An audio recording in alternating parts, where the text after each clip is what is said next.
Hey everybody, it's Don and Catherine. Hi, it's Catherine. We sound great. You're used to fantastic sound quality Rich, from this high quality, lustrous sound. Lustrous, and with our velvety, foggish voices. No, it sounds more like a glossy shampoo commercial at this point. But yeah. Anyway, what we're saying is you're used to great sound quality from this fine podcast. We had a little problem with my microphone in particular. And by we mean Donald. Yeah, my microphone when we recorded this episode and did not realize it until after we had finished the whole thing.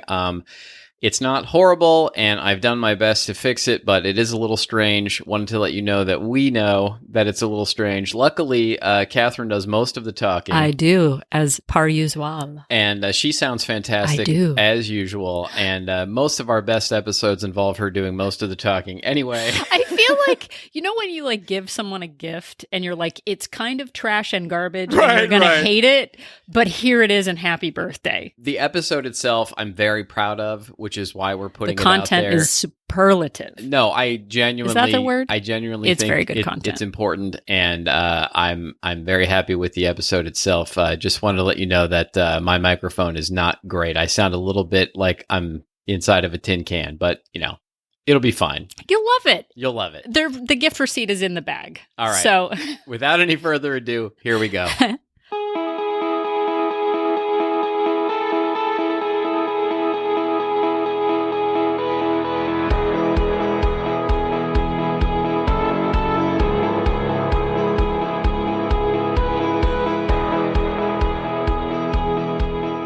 Hello, and welcome to an anatomically correct episode of We Only Look Thin.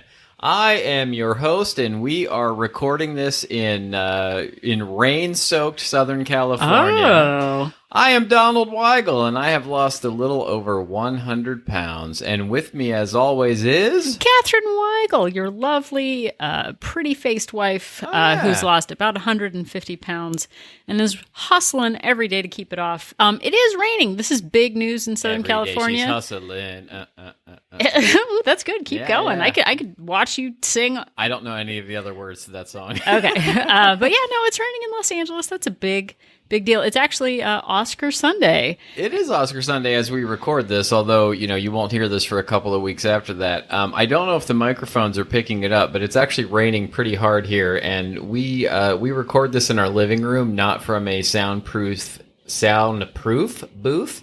Try to say that easy 10 for times you to fast. say. And so if you can hear the rain outside, sorry about that, but, It's not sound effect. This is au naturel. You get what you pay for out of this podcast. We need to stop saying that. We get kind of aggressive when we say, I don't know, Exactly. we're talking about kind of a serious subject today, so we're just trying to start with the chuckles just to ease you into it. Yeah. So last episode we talked about what to do when you get sick on your weight loss It's gonna happen. And fitness journey. It is going to Sniffles, sneezing, coughing, aching, stuffy head. I'm trying to think of all the things that happen with Benadryl. That you need NyQuil for. So if you haven't listened to that episode, first of all, you've really missed out on something magical.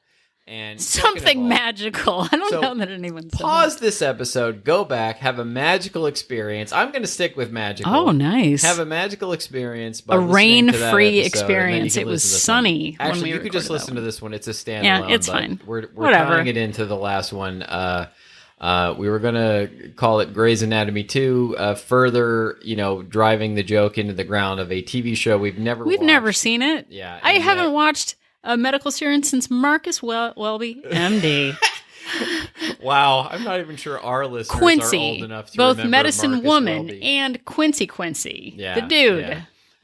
You admitted last episode that you watched ER. I did. So you have watched a more recent I did. But still, that's like 25 years old. Not Grey's Anatomy, but there's a Z in there. It's funny, and so we did it. But anyway, we're going to take a different tact on making yourself sick with food this time. What? Yeah. Because people do that, and we have done that, and we used to do it for literally decades. We did it. Yeah. So we're going to skip the Tao and the Pow this week. We're not even going to do the Tao sound or the Pow sound. Don't do it, Donald. I really Don't. want to do it. I wanna Okay, do it so Tao! bad. Tao, everybody! See? It's super fun to And say let's it. get into Pow! Pow! Product of the week to you. Product of the week to you. Yeah, but we're not actually We're not doing it. peddling products today. We're peddling knowledge, and so we're going to get down to it. It's a serious subject, which it's hard to like start out with the zany slide whistles when talking about eating disorders. Yeah, but and we're going to get into to binge eating a bit, and I wanted to start out by saying that binge eating is a really serious, it is a disorder, and Catherine and I have gotten our binge eating under control without professional help, but it is highly possible and even likely that you will need professional help to get over it. Like especially if you have a serious issue with it. And not that our issue wasn't serious, but we still had to turn to outside help, by podcasts and reading books and that sort of thing to get it together. So, we wanted to preface this, or at least I wanted to preface this by saying, you may need professional help to get over this, but we're going to talk about it a bit and give you our insights on it and talk about some things that have worked for us. Yeah. And I think in any episode that we do, all of it is about self-understanding.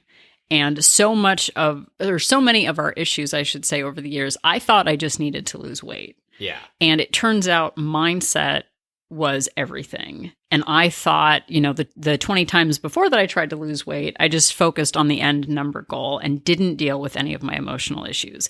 And it showed. It showed to the tune of 150 pounds more than I weigh now. Yeah. And I think that there is a real problem. We talked about it recently with The Biggest Loser, but, my personal opinion, having gone through this over and over and over again, and then, hopefully successfully having lost, and I will keep off this 100 pounds for the rest of my life.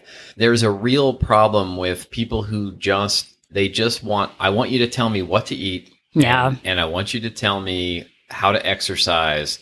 And they don't deal with what was really causing them to overeat and under-exercise in the first place. And, I don't know what the exact formula is, but it is like 60 to 70% mental, and dealing with the mental issues, dealing with the stress, dealing with, all of the things that were causing me to overeat in the first place. That was really the key for me. Well, and I never thought it was. I just wanted the elixir. I just wanted the fix. And I remember even when I was working out with a trainer, he wanted me to keep a gratitude journal.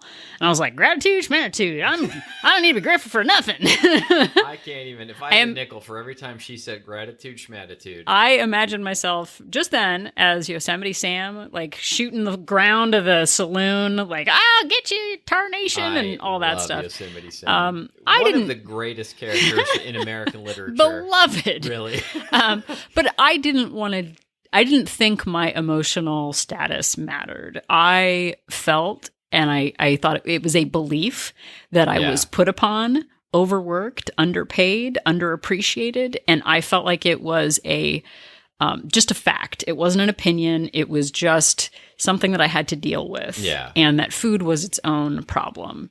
And I had my first binge when I was 4 or 5. Yeah. Let me start by saying, and we just want to make this very clear, food tastes really good to us. Oh, yeah. Like, ever since I was a kid, food tasted really good. And that's why I had my first binge. And I'm not saying that every reason to eat is about a problem. Yeah. Because I like the taste of food. I like that Thanksgiving feeling. And I was a kid, my mother may have a different story, but as far as I remember, I would eat anything and everything up to, but not including boiled spinach. Like that was like the one. Well, and you would like eat off of other people's plates, and you'd be like, goodness, you wanted to be. I remember when we were growing up, because we have known each other since we were very young, you being like, if I could only be in a food eating contest, like if only I wanted to be, two things. I wanted to be a judge in a like, some sort of cook-off like a barbecue sauce cook-off or a chili cook-off, a chili pie. Yeah, I'm just going to Do you cook off? Cook-offs. No, it's a bake-off. Okay. Yeah, bake-offs, cook-offs. I wanted to be a judge in one of those so bad. And then also,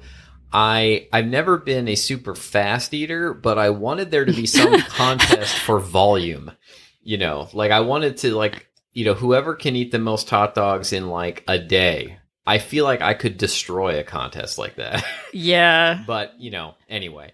So I realize those were really unhealthy dreams. But I like as a little kid, I wanted to do those things. Yeah, and there are people out there who, we've talked about before, who just are like, I had half a bagel. That was fine. I had half a scone. There's not half of anything. Know how anybody could even finish that meal. Oh, it's just so much food. Yeah, no. I've never said that. That's never been us. Yeah. So I don't know which came first, the eating disorder or the social boundary disorder that I had. I think just like with weight loss, they go in tandem, fixing both at the same time and curing them both at the same time. But this is sort of, and we'll get into the actual point of it, because why not? Why not? I made the Marcus Welby joke. Why Done. Not get to the point? Yeah, exactly. The only weight loss podcast that references Marcus Welby. So a while back, and I could pretend I remember the exact day, but a while back I had a binge, and it was a great amount of food. Ended up with acid reflux all night, couldn't sleep. Woke up the next day kind of feeling like I had a hangover. And I don't really drink alcohol much anymore, but I felt sluggish. I felt tired. Yeah. I felt foggy. And what I did yesterday or that day affected my next day. And it was almost like, I work from home, so there's no calling out sick because I'm already home. But if it makes me skip my workout in the morning. It makes me want to, I think they say like the hangover thing is like, have some French fries in the morning or something like that. You want to perpetuate, or make your... Have a little bit of the hair of the dog. Hair of the dog, exactly. Yeah. So I feel hungover from my food choices. I feel acid reflux. I feel tired. And it occurred to me that I was making myself sick from eating. And when you're at a point where you're not sure if you're actually sick with the flu or if you're sick from eating, that is a dangerous position to be in. Yeah, it's a heck of a revelation. And, I think that Catherine telling me that it made me look at myself in the mirror and realize I've been doing the same thing for most of my life.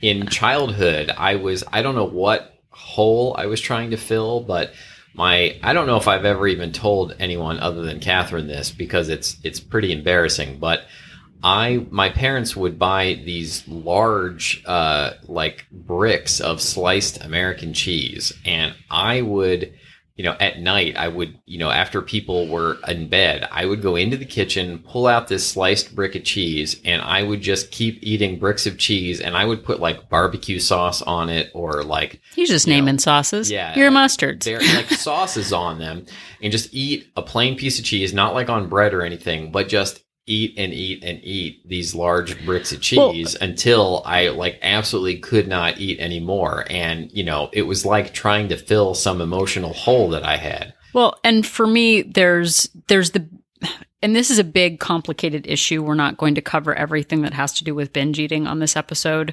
Our focus is going to be on the illness that we bring upon ourselves for the way we eat and how we perpetuate that. I, like I said, had a binge issue recently. I have struggled with bulimia. I am not cured. I am recovering. Yeah. But there are times I don't even know if I told you this, Don, so I'll lob it back at you. But we're telling each other deep, dark secrets on a recorded podcast. For everyone to hear. But I don't know if you know this about bulimia. It's not as super fun as everybody makes it out to be. Man, not like Hollywood your has glamorized Sweet it. Valley High. All the shows just made it look great. All those songs about it that have really made me want to Very get into it. special episode. When you are bulimic and you make yourself purge, you can get a really bad sore throat. Yeah. And you can have kind of a contagious cough that doesn't go away. Yeah. And in an episode of of binge eating and purging, I ended up with a sore throat. I don't even know if I told you this. Yeah. I don't think I had. But I couldn't tell if I was sick or if I had made myself sick from throwing up. And when it gets to the point that you're calling out of work because you have a sore throat that may or may not be connected to making yourself vomit, like it kind of gets into an area where you realize you have a real problem, that it's impacting your social life, your emotional life. And we were talking about this in Wolt Place recently, W-O-L-T Place, W-O-L-T. I never get tired of that. But yeah, we only look Thin Place, which is our online support group. So someone was having an issue with binge eating, and I, still have issues from time to time. And I intimated, I think that's the word, that sometimes we make ourselves sick to incapacitate ourselves. Yeah. When we are overwhelmed, when we don't know how to deal with our emotions, food is an immediate escape that brings with it euphoria, but then also chilling lows. And someone in Wolt Place likened it to the disorder of cutting one's self. And I hadn't ever thought about that before. But the idea of practicing self-harm as a way to avoid one's emotions really resonated with me. And Donald did some research online. Yeah, I did a little research about self-harm and overeating as self-harm. And maybe we should say, if there are children present, you might want to, I don't know, maybe at this point of the show, you've already sent them to go clean their room or something. But we're talking about some self-harm here. So not that we're going to get graphic about it, but and so the National Alliance on Mental Health says self-harm is typically best understood as an unhealthy coping mechanism for emotional suffering. Why you gotta at me, bro? Often, people self-harm to release intense feelings they don't have the tools to express in any other way. And then another thing I found was the National Library of Medicine said other possible reasons for self-harm include trying to break through emotional numbness, avoiding distressing memories, signaling a need for help, punishing themselves, or needing to exert a sense of control. Why do you gotta at me, bro? And yet, I have never cut myself, but I was startled at how much that felt like what I do with food. Totally. And I feel like there must be a link for, what I do with food, the overeating, the eating to soothe myself, that must come from a very similar place as people who, self-harm. Well, and when I was in high school, which, like I said, the person in the group who talked about self-harm and cutting, when I was in high school, my best friend was cutting herself. And it was something I didn't have the tools to help her with. Yeah. I also didn't have the interest in doing it myself, but I didn't know who to turn to get her help. And I didn't identify with her on it. I was like, why would you do that? But I realized that at the very same time, I had a bulimic disorder. Yeah. And I never saw that as self-harm. I just thought of it as weight maintenance. But having this come full circle and having Donald read those very confrontational descriptions of self-harm, it all came rushing back to me. Like, oh yeah, my parents were getting a divorce and we had a really hard financial time and I was being moved from one state to another and deciding which parent to live with. And duh, okay, I didn't cut myself, which is its own, burden, but I was eating and binging and purging and certainly physically harming yourself, by the way you were eating and not exercising. But as you said, and I don't have your sheet in front of me, it was a form of control. Like when we eat, we have control. And there's so much in our lives that we can't control or we feel might be out of control that food is something we can rely on. It is something and predictable. One thing that we can generally control completely is what we put in our mouths. And, that being the food that we eat. And, if if everything else is out of control, we can still do that. Well, and even I think we've mentioned this on another topic. Like, what is more controlling than what we eat? There are people who go on food strikes to make points about political dissent. Like, our daughter, and even her therapist actually said that her choice in food was a way that she could exact some control over her life, because we tell her when to get up, when to go to bed, when to do homework, when to whatever. Yeah. And her deciding that she suddenly hated salmon after loving salmon for 2 years was a way for her to exact some control over her life. I used to even make which in hindsight was a poor, tasteless joke about how if I went on a hunger strike, nobody would do anything about it because they would just say I need to lose some pounds. Must be nice to be on a hunger strike. Yeah, but, exactly. But even, people who are anorexic or whatever, like, we're trying to control something in our lives. And anorexia is something that we're not going to go into on this episode, but we joke about it, but it's all serious ways of dealing with some real issues in our lives and some things that we don't have the vocabulary to deal with. I didn't realize I knew my friend didn't have the resources to figure out how to deal with her life. Yeah. I didn't know how to help her. And so I felt powerless, and I was just kind of in my own lane, binging and purging, but I never saw the correlation. And what we're hoping to do in this episode, aside from being a total bummer, is to give you some resources and some perspective on what your binge eating disorder might mean. And we, again, as Donald said, we are not professionals at anything, really. I think we're professionals at our paying jobs. Yes, no, we are paid professionals, but not in this field. But if you have a serious issue, please get help beyond this podcast. Hopefully this is a catalyst to help give you some perspective. But it is, it's a big issue, and we're not going to be able to cover everything. We're going to cover some stuff. So, and I wanted to start with the notion of being real with myself. And one of the things that I realized is, and this is sort of through the whole process of losing 100 pounds, is that I really love food and I really love indulging in it. And that's not the revelation, but the revelation was that I used to use stress and bad things happening to me or bad things happening in my life.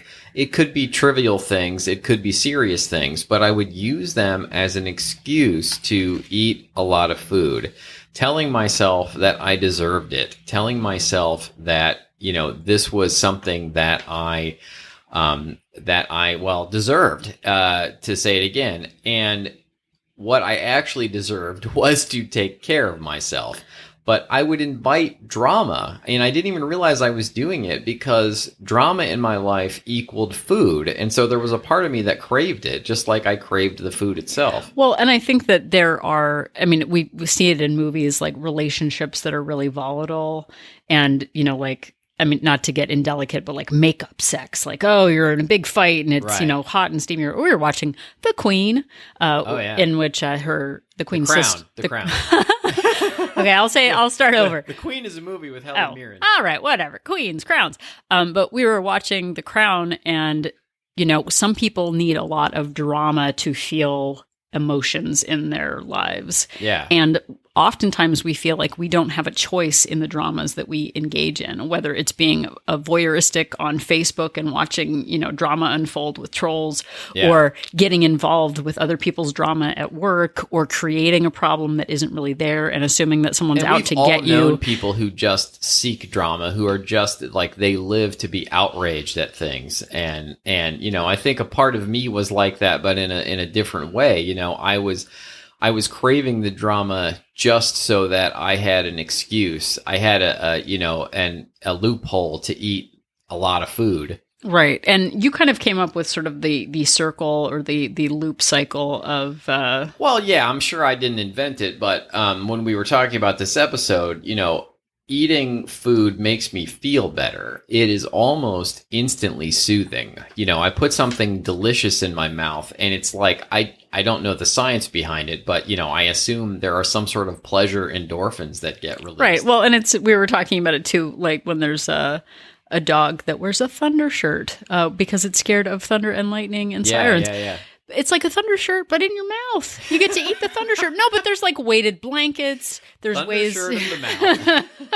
I think that sounds like a terrible disease. Yeah. It's like the coronavirus. It's the name of my memoir, actually. Yeah. Thunder Shirt of the mouth.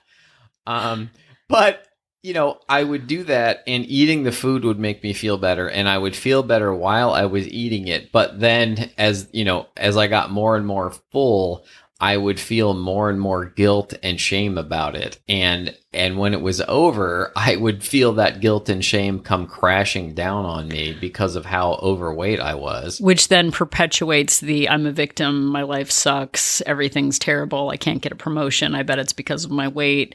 And then you feel shame, and then you eat more, and then you feel terrible again. And it's just a cycle that repeats itself. And it's like that snake eating its own tail, image where it just keeps going and going and going. Well, and I did that for decades, just thinking that I was a victim of circumstance. And it didn't occur to me that there was a way to break that cycle. I didn't connect food with my disposition. I just thought thin people just are thin. And once I get to a weight, I'll be the thin person. And then a flip will switch. Or slip will flip. A flip will switch. A switch will a switch will flip. A switch will flip. I'll start over again. A switch will flip, and then suddenly I'll be a thin person. And I still see people who say that once I hit my goal weight, then I won't have to worry about eating anymore. Yeah, and Catherine and I have said this many times. Like, we have hit our goal weights, but we are not fixed. Nope. Like, sorry. This isn't over. This is a constant work in progress. And I am always refining and learning and having to stay on top of myself and remind myself that I'm not actually a thin person. I just play one on a podcast.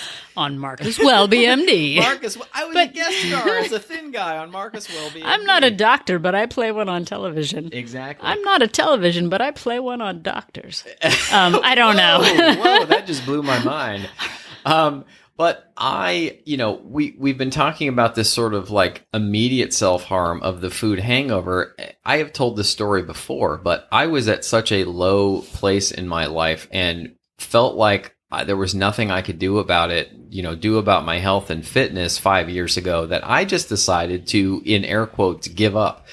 And I had just decided I was going to get as heavy as I got, and I was going to eat whatever I wanted. I wasn't going to exercise, and I was going to, again, in air quotes, enjoy my life. And what it got me was gaining so much weight that I ended up with type 2 diabetes. Yeah. And it all came crashing down. So I was literally harming myself with food to the point where I got a disease from it. Well, but a precursor to that, or, even to finding out about the diabetes, was that we were newer parents and you would disappear for hours and just go sleep. Yeah. In the middle of the afternoon on a Saturday. True. And true story, everybody. It felt like a circumstance, not a choice. Like, okay, I guess we're just old now and Donald sleeps, and that's what happens. And I can't really even imagine it now because our lives are so much different. But the amount of time we spent recovering from food hangovers for decades, being like, oh, I don't have time to work out. Oh, I don't have time to, I don't want to, because we were just tired from overindulging. Yeah.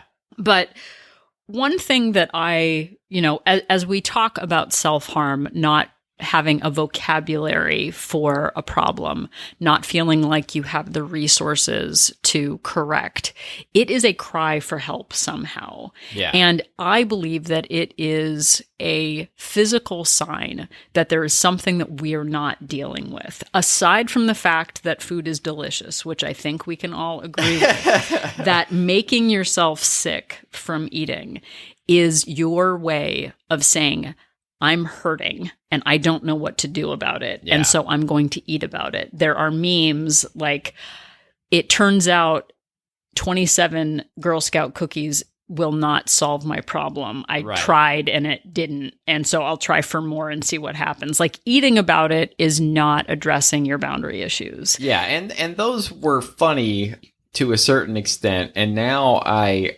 really sort of cringe when I see those kinds of things because I know that it's a joke, but I also know that there's there's a harsh, hard truth behind it that I would mask with those kind of jokes in the past. Yeah, and one of my favorite quotes is, "I'm at my most serious when I'm joking," because it's easier to laugh something off. But if we go back to, and this happened actually in Walt Place, we did a Facebook Live, and someone was talking about their inner toddler and how to quiet their inner toddler and their impatience and their, impulsiveness. Yeah. And if you think about toddlers, many of us have been toddlers in our lives.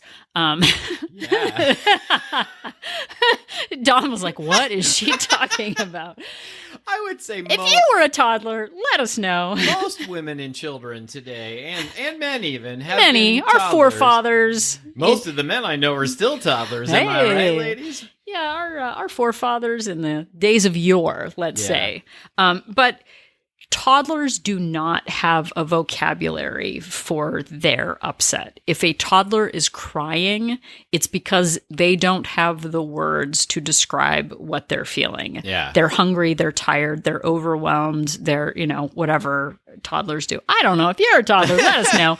And parents have to guess, like, what do they need? Are they hungry? Do they need a diaper change? Are they just sleepy? Like, there could be a lot of things. And we as adults have to guess what our inner toddler needs. Well, because a lot of times we're so disconnected from our immediate needs that we don't even know what's wrong. Yeah. And I think that was my problem for decades is I'm eating, I'm angry, I'm overwhelmed, and not really knowing what to do with that anger. And so we took it out on food. And we have all seen toddlers at the grocery store who are having, a meltdown. And the parent wants it to end because it's embarrassing. Yeah. You feel judged, whatever. And that is one kind of toddler episode. And giving in to a treat or a He-Man figure, which would have been my brother's method of choice. It perpetuates. Or like when I go to the grocery store and I want a Starbucks really bad. And he always wants a Starbucks. I really yell bad. And scream until Catherine lets me get one. But part of the job of being a guardian of someone, whether you're caring for an elderly relative, whether you're caring for a dog or a child, is knowing and predicting what is going to lead the toddler down the road to the tantrum. Yeah. Or knowing that your dog needs to be on a schedule of being taken out to go to the restroom, because if it doesn't, it's going to rip up the carpet. If it doesn't, it's going to have an accident. Yeah. We know that dogs and toddlers need patterns of behavior that are predictable.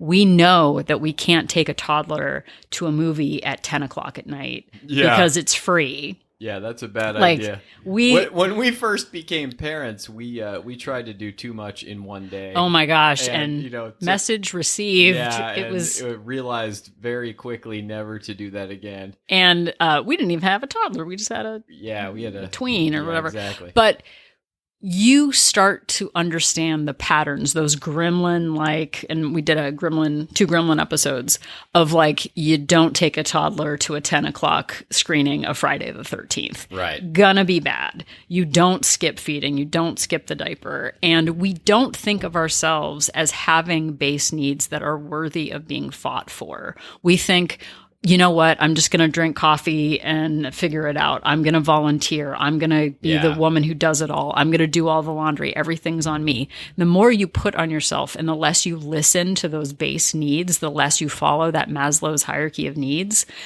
the more likely you are to turn to that binge behavior, because you don't have the vocabulary. I didn't have the vocabulary 4 years ago to realize I had boundary issues. I had no idea I had boundary issues. I just thought everybody else was a jerk and I had to do it all. I didn't realize that it was my job to figure out what my boundaries were, what I was comfortable with, what I was not comfortable with. It turns out that everybody else is a jerk. But, they're still jerks. Oh, they're still 100% jerks, but you don't have to do it all. You can also be a jerk and try to make them do some stuff. No, but so toddlers act out physically. Thank you. I just like how you just completely moved on to try and stop me from talking. But toddlers act out physically because they don't know what else to do. We act out with food because it's all we know how to do and all we know how to control. If you are acting out using food, it means that something is out of balance with work, with your hormones, with feeling helpless, uncertain, with boundaries, with finances. If you're unclear where to turn, you feel like you don't have external resources. Yeah. And I think the biggest thing is many of us don't feel worthy of taking up space and speaking our needs. Yeah. Like that is huge when you feel like and I did this for years. Oh, well, they've got it really bad. I don't want to burden them. Oh, well, they're dealing with this. It's not a good time. Sure. And something happened to us recently and I told Donald and I said, you know what, usually in the past I'd wait a week to tell you what happened because I didn't want to burden you, but like you tell me you want to know things, so I'm telling you. And it sucks. It sucks to share bad news, but it felt so much better than just holding it inside and feeling, alone in a problem. Yeah, sometimes, just asking for what you actually want and need can be really liberating. And I think the bottom line here is, and not to derail what Catherine was saying, but I think that realizing that I was turning to food as a solution rather than actually addressing the actual problem was what was really going on with me. Yeah, there's a quote floating around the interweb of like, if hunger isn't the problem, food isn't the answer. Yeah. And we're definitely not saying like food is pleasurable, food is social. It's not, utilitarian and like food capsules and you're done. Like it's a complicated issue. But food never, eating a lot of food I shouldn't have been eating, that never solved a problem for me at work. No, like, and it never solved a problem for me with the family. Like it just made things worse. Well, and to go back to kind of the beginning point, there have definitely been times, even still after losing all the weight, where I have eaten so much that I incapacitate myself. Yeah. If I am super stressed out about 50 things and I eat so much that I can't get off the couch, I no longer have the choice of dealing with a work problem. I don't have, I can't call the principal back. I can't deal with finances. I can't deal with whatever because I've literally incapacitated myself. And that is a big danger sign that your life is not in control or you're not dealing with issues.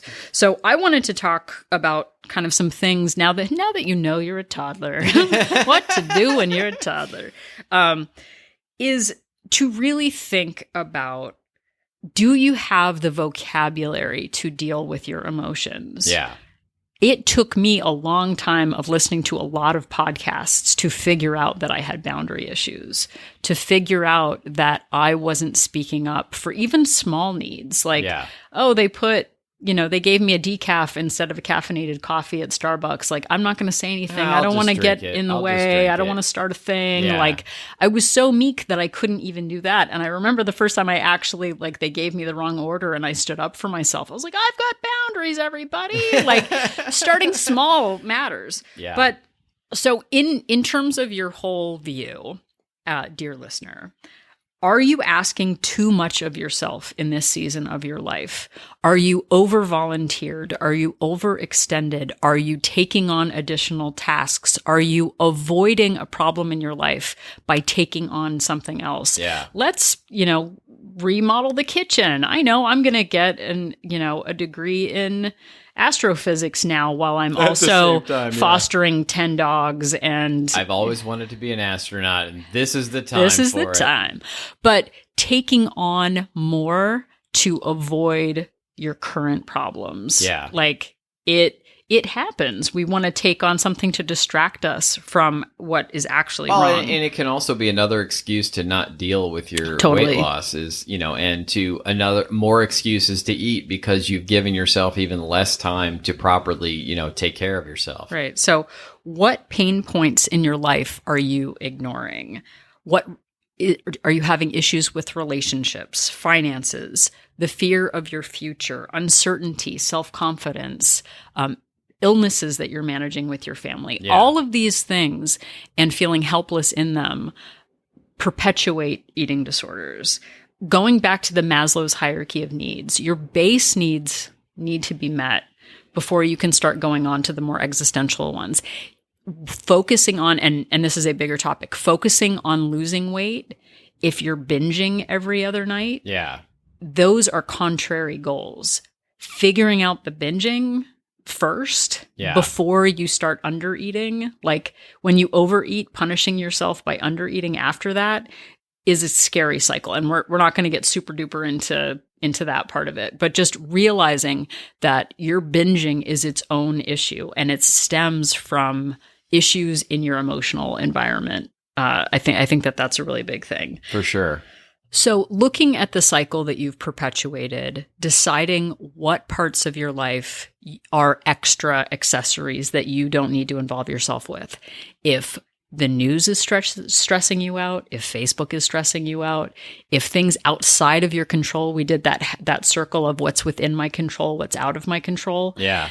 Making our lives smaller, not worrying about extended family issues, not worrying about things in the news, and focusing on what we can control under our roof has really made a difference. Because I used to insert myself as the family fixer in so many things. Oh my goodness, yes. And my sister, actually, because she's a jerk, I mentioned something about a family issue, and she was like, they're grown-ups, right? Who can manage their lives. I felt very personally attacked by that. No, that was she definitely had an attack. Boundaries, but it seemed like it wasn't optional. And she's like, "Oh, it's totally optional to get involved in that," and it was kind of confronting. So and it's also liberating, though, when you accept the truth. Yeah, of that. What is it? Not my circus, not my monkeys. Another great episode of We Only Look Thin. Exactly. So, realize that you are not helpless in your binge disorder, in making yourself sick. It is a choice. It is a Band-Aid on a bigger problem. And once you get to the point where you're ready to name your issues, name the problems, I have a problem with boundaries at work. Yeah. I have a problem with inserting myself into all of my family problems. And there are real problems to deal with in life. Like, we manage our own issues, but they're within our circle of control, not outside, it's really important to decide what you're going to focus on because you can't do it all. And I believe that this particular thing that we are talking about right now was the number one. If there number one, there were. Sorry, I did a Casey. Yeah, number one. There were many, many things that led to me losing the 100 pounds. But if I was going to point to one sort of the key thing, the keystone idea was really getting honest with myself about what was making me overeat and, using my problems as an excuse to overeat and really becoming honest with myself about your problem is what's making you want to overeat. It's not actually that problem. You just think it's that problem. You're using that as an excuse to soothe yourself with food. And that was really the key, realizing that. Yeah, I think this whole journey venture for the last 4 years is about knowing myself better, exploring. I mean, I think self-help books got a really bad rap in the 80s and 90s. It was like men are from Mars, women are from Venus or whatever. Yeah. I feel like it seemed almost pathetic to have a bookshelf full of self-help books. Yeah. But self-understanding, self-helpfulness, knowing whether you are an abstainer from certain foods or a moderator, knowing your 4 tendencies, knowing my love language, all of that, it all happened at the same time as I was losing weight this time. It's not that I read all those books and got all the knowledge and then decided to lose weight. I started counting calories and tracking, which is a hard, it is an action I can take. And then I started listening to weight loss podcasts and listening, and reading books and doing more self-exploration and starting small with returning a Starbucks order. Yeah. And then moving on to asking for a bigger ask from a family member that I was afraid to, that I panicked about for a week. And being in my mid-40s and finally taking control of my choices and not being a victim, which isn't to say that everything is perfect now, but I'm in a growth mindset where I can self-reflect and go, what am I not dealing with right now? What am I choosing to avoid? What battle am I ready to fight right now? We had something happen yesterday that kind of blew up. And I knew about myself, I need time to process this. Like, I need time to step back and decide how I'm going to respond, because you don't have to enter every fight that you're brought into. Yeah. And I think if you've been listening to this show for a while now, you know that we believe you can apply the same process to any problem or situation of this nature, which is to take baby steps. Do what you can right now. But do something and just keep taking tiny steps forward until you reach your ultimate goal. And that has to do with, with calorie counting. We started high and slowly stepped back. With getting more exercise, we started small and slowly kept adding. And it's the same thing with boundaries and with inserting yourself and with dealing with your problems that are the real reason that you're overeating, or the problems that you're using as an excuse to overeat and to not exercise, dealing with those things in small baby steps, one at a time. For sure. So figure out what part of your life you're ready to tackle, because we can't give 100% to every single aspect of our life. Deciding on the top one or two things that are real big issues for you right now. If you have a family member that you feel like you're stepped on every time, dealing with that, starting to build boundaries there. If you feel like your work is stressful, what can you do to offset that? How can you refocus your energies? It's not a simple, I feel like some podcasts are just like, you just tell everybody what you think and yeah, exactly. Darn them if they don't, whatever. And it's very complicated. Like, relationships matter and your workplace matters, and you can't, take this job and shove it. You've got to work within your parameters, but deciding what you're ready to do, what sort of support you can get, who you can reach out to tell people about your shame or your disorder, or, it's not about going to someone who has an answer for you, but being able to turn to someone and say, I'm really hurting right now. Like, I really am not sure what to do. Starting in a place where you can be honest about what you're feeling and decide what you're ready to do next in those baby steps, like Donald said.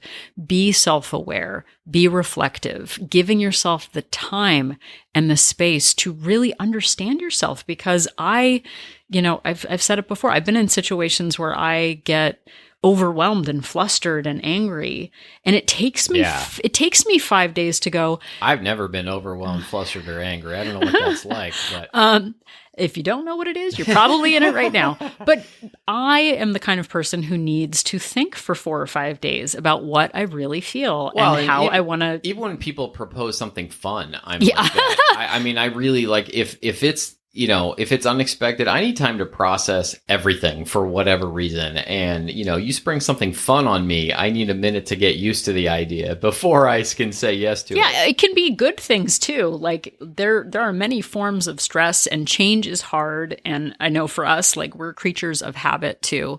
And in the end, all of this is about better knowing yourself and taking responsibility, because I spent so many years not telling people what I really thought, not telling people what I actually needed, saying yes when I definitely meant no, and then revenge ate to make up for saying yes when I meant no, like people would know it. Actually, self-harming yourself. Totally. in the process. And there's such a taboo around mental health and obesity. Yeah, thankfully, I think that taboo is getting smaller and smaller, but it still exists. But there is so much of a cry for help in all of this that we are still processing ourselves. And if you can take one step today toward better self-knowledge, toward realizing that you have a disordered codependent relationship with someone, that you rely on, someone else for your happiness instead of your internal, listen to the 100 shows of We Only Look Thin to find out all about our disorders, but work on yourself, because no one is going to fly in, on a magic carpet or, in their invisible jet to come and save you from yourself. Or on a magic invisible jet baby carpet. That's not a thing. Oh.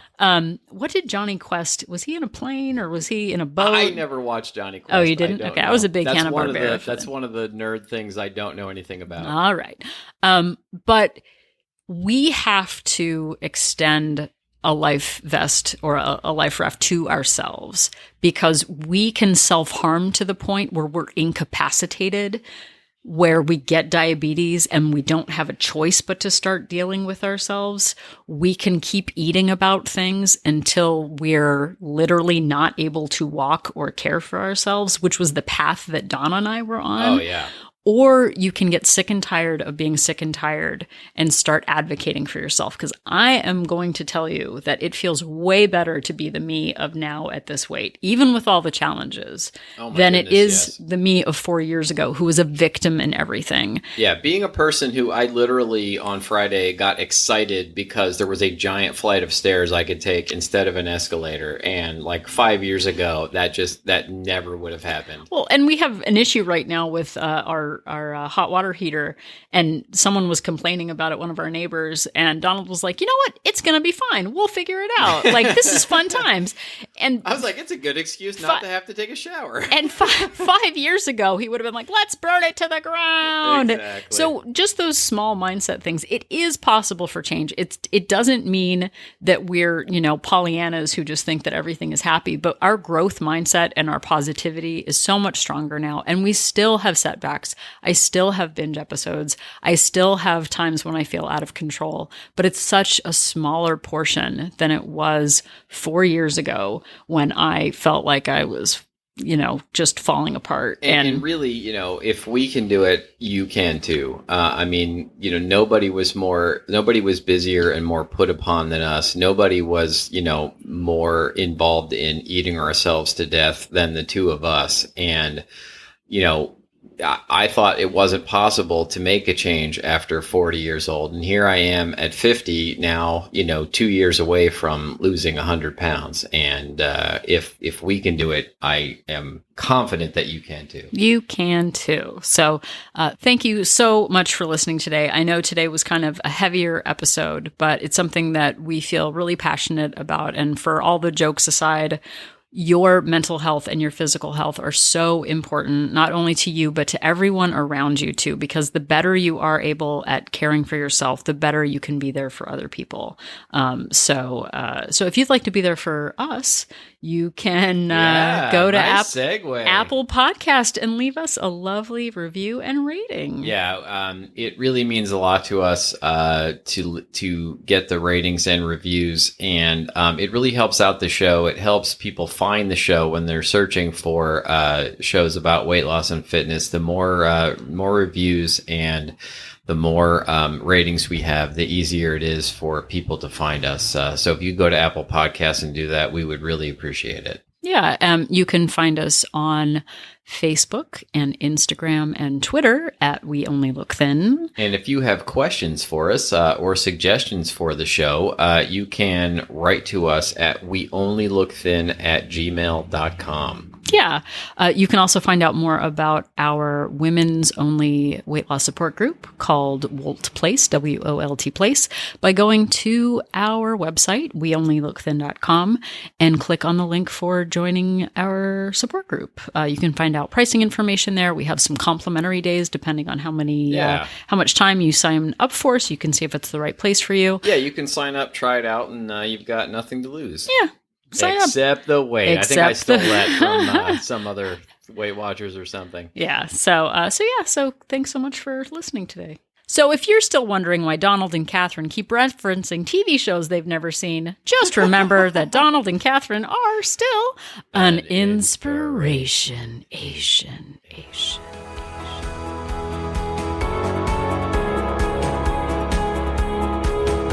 The information that you hear on this podcast is for informational purposes only. The hosts are not medical professionals. You should always consult with your doctor, nurse, or other certified health professional before beginning any diet or fitness program.